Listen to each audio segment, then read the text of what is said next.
UFC 320 is live this weekend. Last week's predictions, we went 10 for 12, although one of those predictions was a decision that's likely to get overturned, the Neil Magny fight from last week. But this week, we're going to get right into it. There is a lot of very one-sided fights on this card, at least odds-wise and probably fight-wise as well. We'll get in with the early prelim opener of Veronica Hardy, Brogan Walker. This is a nothing fight. Brogan Walker is on her way out. She says do or die for her. Veronica Hardy can actually fight. She has a decent corner. Brogan Walker has shown nothing. Veronica Hardy is rightfully so a massive favorite here in the odds. I would not bet this fight, as I wouldn't bet most women's fights, but Veronica Hardy should get this one by a decision, probably 30-27. Pretty light work for her. Moving on. Ramiz Brahimaj versus Austin Vanderford. Now, I see a lot of the community trying to underdog hunt here with Ramiz Brahimaj. Ramiz Brahimaj coming off a win. Austin Vanderford coming off a debut win over Austin Veretennikov, who is actually, for whatever strange reason, as a lot of people have thrown out there, fighting up the card for some reason. Odd decision making by the UFC. Ramiz coming off a win against Billy Goff, which is not a bad win. But Ramiz Brahimaj is probably going to look okay a little bit in this fight. If he stays on the jab, he might have better striking than Vanderford. We haven't really seen much of Vanderford's striking, but I trust in Vanderford to be able to get the takedown, to be able to outmuscle Brahimaj here, fight his way on the inside and get the takedown. Give me a 30-27, 29-28 decision by Vanderford. Maybe he fails to get the takedown in round 3 and the crowd gets really hyped as Brahimaj starts kind of putting his jab on him. But give me at least a 29-28 decision by Vanderford, if not a submission finisher. Punahele Soriano versus Nikolay Veretennikov, which again, like we said, is for some reason above the card of over Vanderford. This is as close to a good betting opportunity as you're going to get on this card because I'm going to take Punahele Soriano to lock here as my lock of the card. At a minus 290 odds favorite, Punahele Soriano coming off a win over Uros Medic, which is quite a good one. Veretennikov coming off a win against Francisco Prado, and before that, a loss to Austin Vanderford. I just trust in Soriano striking here. I don't think Veretennikov is UFC caliber. I don't think he belongs in there. Um, I don't think he has much to offer Soriano versus what we've seen out of Punahele so far. Give me a late round 1, early round 2 knockout finish here for Punahele Soriano. Moving on. Patchy Mix versus Jakub Wiklacz. And a lot of people, again, in the community, I've seen a lot of people underdog hunting here for Jakub Wiklacz and going, why would you bet on Patchy Mix? Why would you bet on Patchy Mix? He looks like one of those Tesla robots on the feet. Um, and, well, I would be tempted to agree here. I think anyone who's gone and actually watched Jakub Wiklacz, who is making his debut here on the regional scene, Jakub Wiklacz does essentially the same thing Patchy Mix has been doing up into his UFC debut, but not quite as good. You know, uses his grappling very stiff on the feet.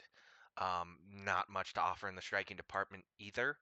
Um, and Patchy Mix, again, as terrible as his striking looked, we got to remember he's making his debut under the big lights against Mario Bautista. Mario Bautista is probably going to be a title challenger in the near future in his division.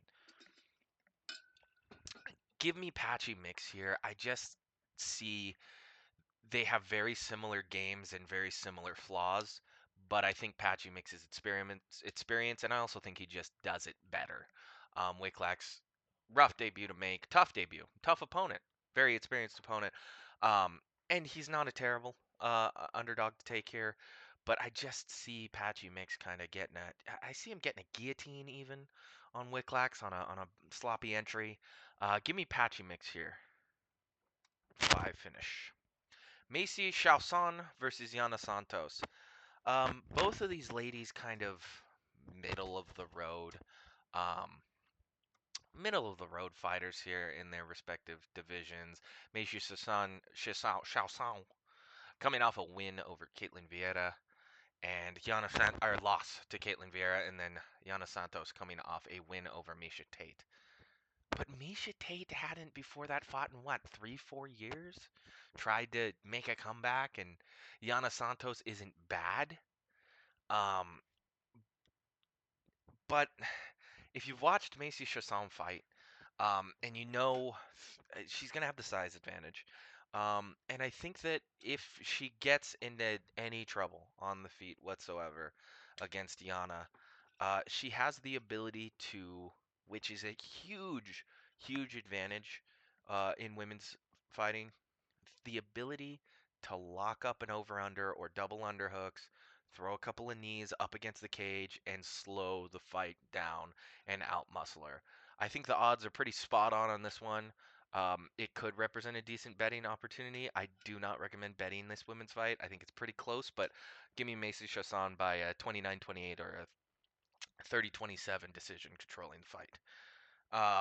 Now we get on to the heavy hitters. We get on to the heavy hitters. Daniel Santos, Joosang Yu opening up the main card.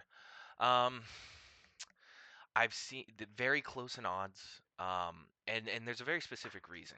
Joosang Yu went viral, had the hype off his walk-off KO, fading left hook, just to put out Jeka Sergi out cold in his UFC debut. Um, and before that, a lot of people were saying, okay, well, I think he beats Jeka, but Joosang Yu, if you go back and you watch some of his fights on the regional scene, he's had some questionable moments. We know who Daniel Santos is. Okay, we know he's the kind of guy. He's beat the other Korean prospect. He, is a decent mid-level fighter. I am going to go with the underdog here. Because and a lot of people are saying, okay, I'm going to pick Daniel Santos. I'm going to pick Daniel Santos. It's a good betting opportunity. And I don't disagree with them. It is a good betting opportunity. He's barely edged out as the favorite. And the reason there being, we know who Daniel Santos is. We don't know who Joosang Yu is when he's put up against the fence. We don't know when he's getting taken down, if he can't just one punch knockout, what's going to happen. But I have to believe we need we need prospects in these divisions. Um, the same guys are hanging out in the top 10, top 15 forever. I'm going to go with the underdog here of Joosang Yu. I'm going to believe that he can put hands on Santos out in the middle and hopefully shuck off a takedown, shuck off being held up against the fence. Give me Joosang Yu by late round 2, early round 3, KO TKO here. Okay. Joosang Yu represents a good opportunity to take an underdog for some pretty big knockout points on it, say at DraftKings. Um, would not. This is a very close fight to call. We just don't know enough about Joosang Yu, but I'm going to choose to believe in the prospect here. I'm going to go Joosang Yu. Moving up the card, Chris Gutierrez versus Farid Basharat. Now, believe me, as anyone who is a hardcore fan of MMA knows, Chris Gutierrez is a dog, and he is a good dog always. But I think he's nearing the end.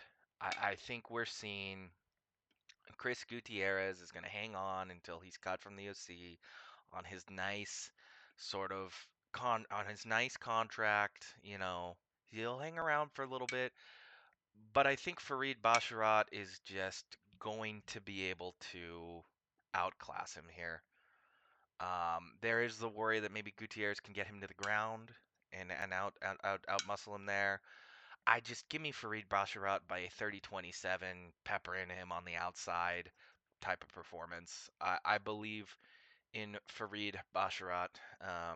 Very promising, undefeated still. I think Chris Gutierrez fraud checker days are coming to an end, and I don't think Farid Basharat's a fraud. Moving up the card, we have Edmen Shahbazyan versus Andre Muniz. Another one of those fights where we've seen a lot of people taking Andre Muniz over Edmen as an underdog. I was very tempted to do that, right? Andre Muniz loses to Alaskarov, who is good. Andre Muniz beats Yunsun Park, the Iron Turtle. Again, he's good. He lost to Paul Craig in 2023. He lost to Paul Craig by KO TKO. He won a very iffy split decision against Park. Um, and Shahbazyan loses to good fighters. I mean, yes, he lost to Mearshart. Um, but Shahbazyan, leading up to the KO TKO and some poor decisions made, Shahbazyan was giving Hernandez, Fluffy Hernandez, a hard time. Shahbazyan is what is unlimited. He has the potential. He trains with a good team. He's not as hyped as he was on the come up, rightfully so. He was very overrated on the come up, and he eventually ended up getting fraud checked. Shahbazyan should have the tools to take this to a 29-28 decision pretty handily here. Again, Andre Muniz is never a bad underdog, but I'm going to go Shahbazyan here just to get ahead in the first two rounds. Maybe he makes some questionable decisions in round three. Gas tank is having a little bit of trouble, but I believe that we're seeing the evolution of Shahbazyan in the last few fights. I believe that he's working on the holes in his game. And yeah, give me Edmen Shahbazyan 29-28. I'm going to say that he puts it on early. Muniz is a little bit of a slow starter, gets up in two rounds, and then Muniz, we see a little bit of a kind of balls to the wall, shooting, trying to get a hold of Shahbazyan, trying to push forward in that last round. Maybe Shahbazyan's fading. He's taking it off, but I think he still locks as a 29-28 favorite here. Very easily. Atiba Gautier, Tristan Vines. This originally was going to be Atiba Gautier, Ozzy Diaz. And if anything, all it did was it took this from an 80-20 Atiba Gautier to Ozzy Diaz to a 95-5 in Atiba Gautier, Tristan Vines. You feel for Tristan Vines making his debut short notice against Atiba, a guy as savage like Atiba Gautier. He's going to be, there's not even odds here.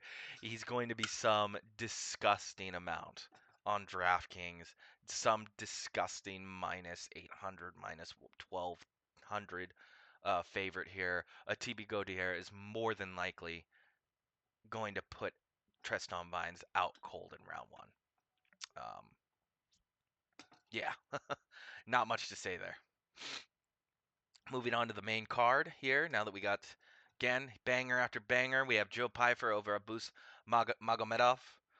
Um, Again, a weird one where we've seen Abus Magomedov sort of picked by a fair amount of other channels. Um, and if you remember Abus Magomedov's last win over, he is on a three-fight win streak, but his three-fight win streak is Orly Alves, Ferreira, and Pereira. His round, in fact, the entire fight with Michel Pereira, it looked by round three like they were fighting underwater.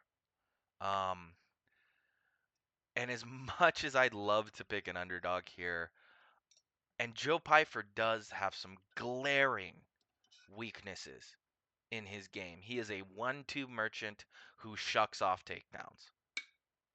Um, Relies way too heavily in his power, has fallen way too in love with the 1-2 down the pipe and putting guys out. And when he can't put them out, he sort of seems to not have a plan B. He sort of seems to not be able to adapt. So he is ripe for a fraud check, but Magomedov's not the guy to do it. Magomedov is not the guy to beat Joe Pyfer here. Joe Pyfer is going to pull out to a lead, and if he doesn't completely shut down Magomedov in the first round or two, he'll coast to a pretty easy decision here. I'm gonna give me Joe Pyfer here over Abus Magomedov. Like I said, this card is just ripe with chalk. Um, Up the card, Youssef Zalal, Josh Emmett. Give me Youssef Zalal. Josh Emmett is sitting here in press conferences. He's bragging about the power he has in his. Oh, if anything, I'm more powerful. If anything, I've been working out with T.J. Dillashaw. My cardio, I threw up 5 times. That wasn't what you needed to work on, Emmett. If you want to, if you want to stay, if you want to even work your way towards any sort of title shot again in the future, that wasn't what you needed to be working on. You have power in your hands. Um, can we stop throwing an overhand right? Can we stop doing duck down, loaded up left hook? We get it. You have some crazy knockouts on your record. Um, Youssef Zalal, I trust him to be able to shut that down, get on his bike, put a jab on Emmett, put some push kicks out there, some leg kicks out there, and not get chinned. DraftKings wise, could you always put an Emmett on there on a lineup and hope that you get this crazy valued knockout? Absolutely. But I trust far more in the guy who has, from what we've seen, way more tools to win and way more of an ability to versatility. Versatility is the key word here. Yusuf Zalal is going to put a nice jab out there and really just piece him up on the feet. And then you might see Josh. And here's the deciding factor. Zalal might be able to get a finish here if we see Emmett start to get frustrated and push forward, needing the knockout. That opens up Zalal's ability to look for a TKO finish here. But I'm gonna go with just very similar to a lot of Emmett's losses lately.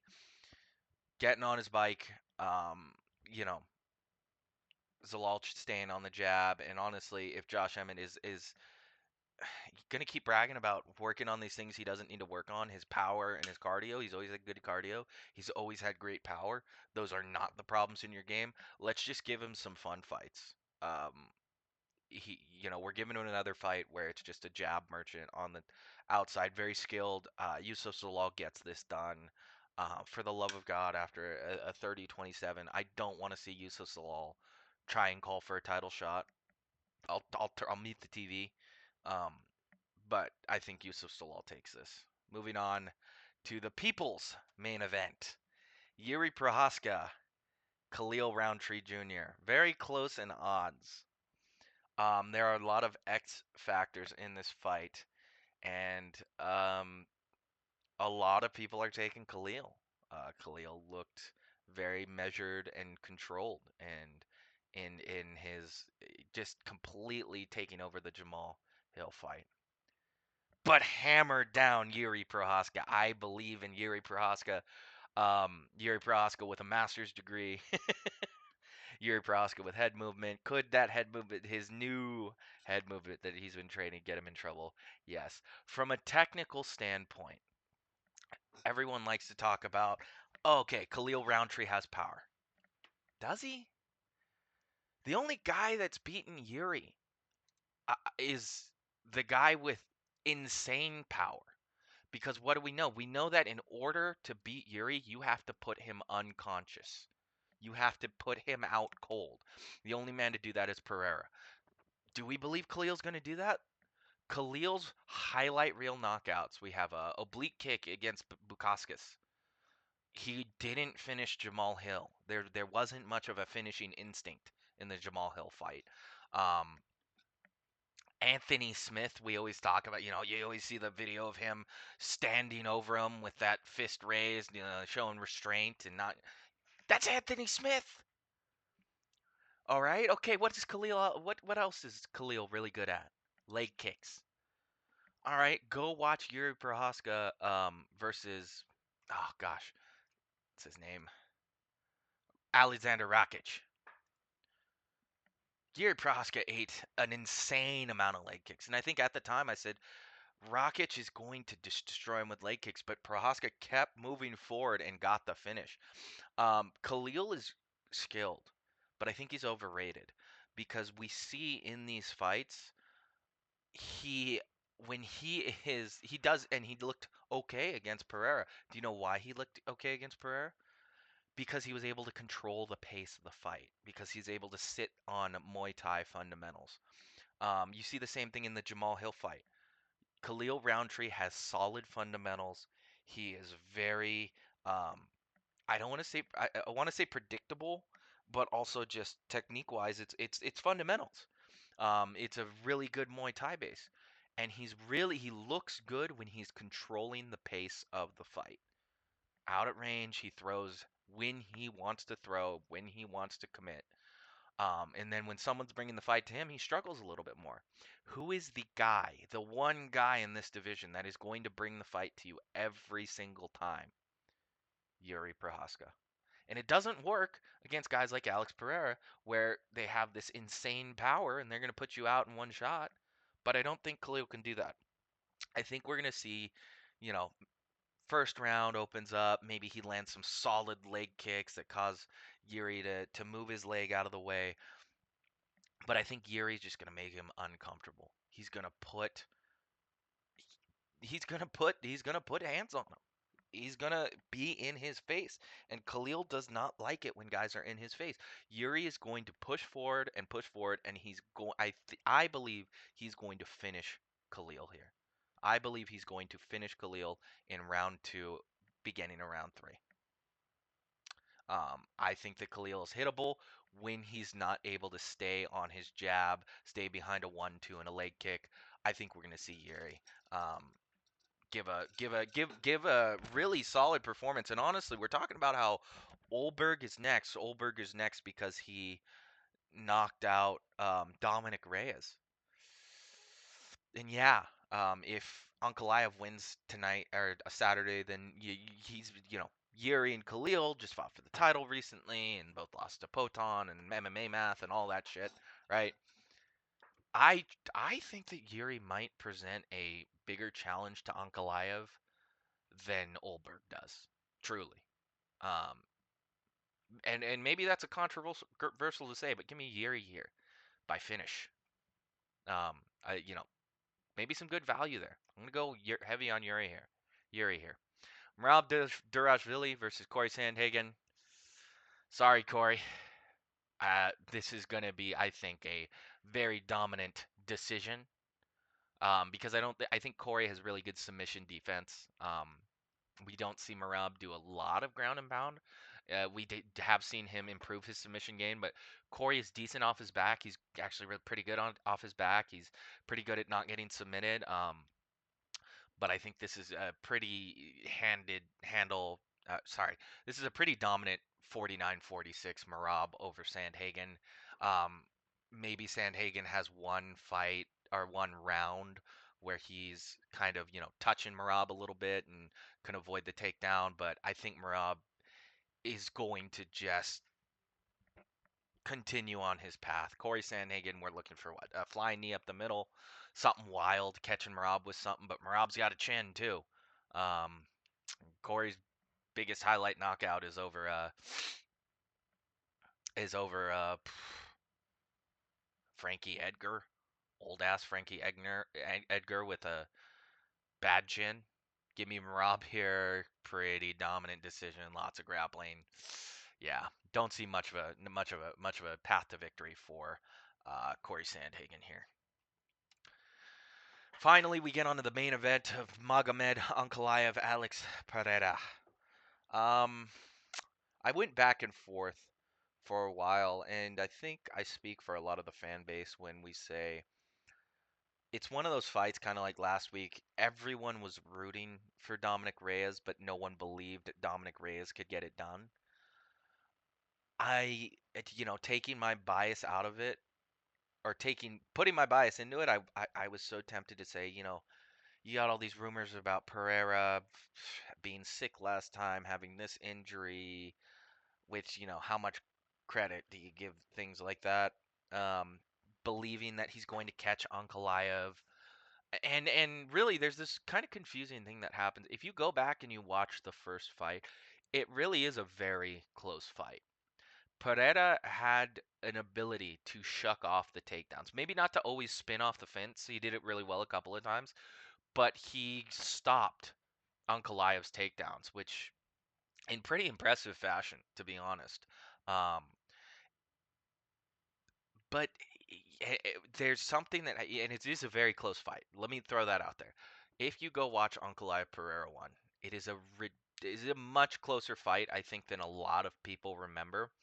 Pereira did land a lot of leg kicks, but Ankalaev just kept moving. And go back and watch some of the highlights from that fight. Ankalaev has a significant speed advantage over Pereira. Pereira has you know been very successful off of being able to catch you, being able to snipe your chin, being able to find the right shots, um, and then being able to just look killer instinct, look for the finish when he's got you shelled up against the cage. But Ankalaev had the speed advantage and the hands advantage over him. And he was putting the fight to him. And like I said, Pereira's one of those guys. He can put you out in one shot, but if he can't catch that one shot, he doesn't like you'll see his head. He has very straight up stance. He doesn't like being backed up. If he can't catch you and he's still being backed up, he's in trouble. He just starts to look very flat. He starts to look very discouraged. And yes, you get all these, armchair psychologist. Pereira was sick the first time he had this bad hand. Well, on the other hand, you want to know what else we've seen out of Pereira? This weird personality change. This weird um, sort of social media switch. He's lost this stoicism, this aura he had going into the first fight. He's talking a lot more. He's hanging out with Nina Daniels, which is just a recipe for disaster. I'll tell you what Ankalaev's not doing. He's not sitting around hanging out with Nina Daniels and taking a bunch of pictures with her during the peak weeks of fight camp. That's what he's not doing. Um, I think that for everyone who says, Pereira might have been sick the first time or he looked off that night, Ankalaev has had that much time to improve, that much time to not be fasting as well, from what we've heard out of his camp. So there's all those X factors as well. Ankalaev just is faster. He has more tools. Like many fans, I'm rooting for Pereira because Pereira is an active champion when he's champion. It's better for the division. It's better for marketing, right? Everybody knows who Pereira is. You ask a random off the street, they don't know who Ankalaev is.